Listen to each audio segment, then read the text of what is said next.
करके। तो एमएसपी पे समझ मोदी दूसरे कार्यकाल में देश का सबसे बड़ा किसान आंदोलन हुआ, लंबे समय चला, 700 से ज़्यादा किसानों ने शहादत दी और मैं आपकी एनडीए का हिस्सा था। और किसान आंदोलन के समय अकाली दल और राष्ट्रीय लोकतांत्रिक पार्टी जिन्होंने एनडीए को छोड़ा और किसानों के हक के लिए हमने राष्ट्रीय राजमार्ग जाम किया, मैं आपको छोड़ के अलग हुआ। उसमें आपके यहाँ से कई सांसद कहते थे कि अब की बार कैसे जीत के आओगे।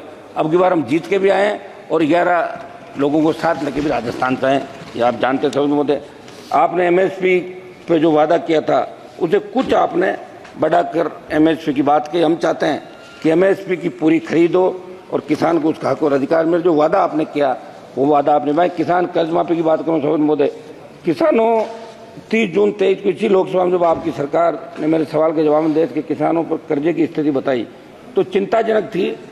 केवल मेरे राजस्थान के किसानों पर 1,47,538 करोड़ रुपए कृषि कर्ज बकाया है।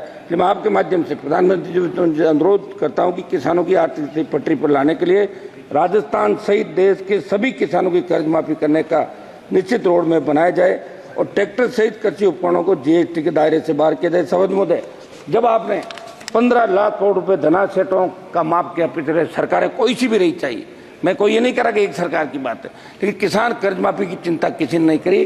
वो 15 लाख करोड़ रुपए अगर धनासेठों का माफ हुआ है तो 15 लाख करोड़ का किसान का कर्ज है, वो संपूर्ण कर्ज माफ होना चाहिए। कृषि बजट और सरकार के स्पष्ट विजन का अभाव इसके अंदर दिखा। थोड़ा सा ज़्यादा जरूर है, प्राकृतिक खेती जोड़ा जाएगा वित्त मंत्री जी का। जरूरत पर आधारित 10,000 इनपुट रिसोर्स सेंटर के लिए 365 करोड़ रुपए का प्रावधान है, जो पिछले साल 469 करोड़ रुपए था, लेकिन खर्च केवल 100 करोड़ रुपए हुए। मैं सरकार से पूछना चाहता हूं कि प्राकृतिक खेती को व्यापक स्तर पर कामयाब उत्पादन प्रक्रिया करने का कोई पुख्ता पैमाना आपके पास है क्या? क्या इस विषय को लेकर आपने कभी देश के वैज्ञानिक समुदाय की राय ली क्या?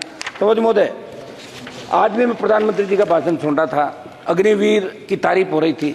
अग्निवीर के खिलाफ अगर देश के अंदर आंदोलन कहीं हुआ तो राष्ट्रीय लोकतांत्रिक पार्टी ने झंडे के साथ आंदोलन किया। जोधपुर में 2 लाख युवाओं ने बड़ी रैली की और चूंकि राजस्थान, हरियाणा, पंजाब, उत्तर प्रदेश और दिल्ली के किसान के बेटे हमेशा शहादत देते आए। 20,000 फीट ऊंची पहाड़ियों पे 50 किलो गोला बारूद और 47-56 के साथ उन्होंने कारगिल के अंदर भी लोहा मनवाया।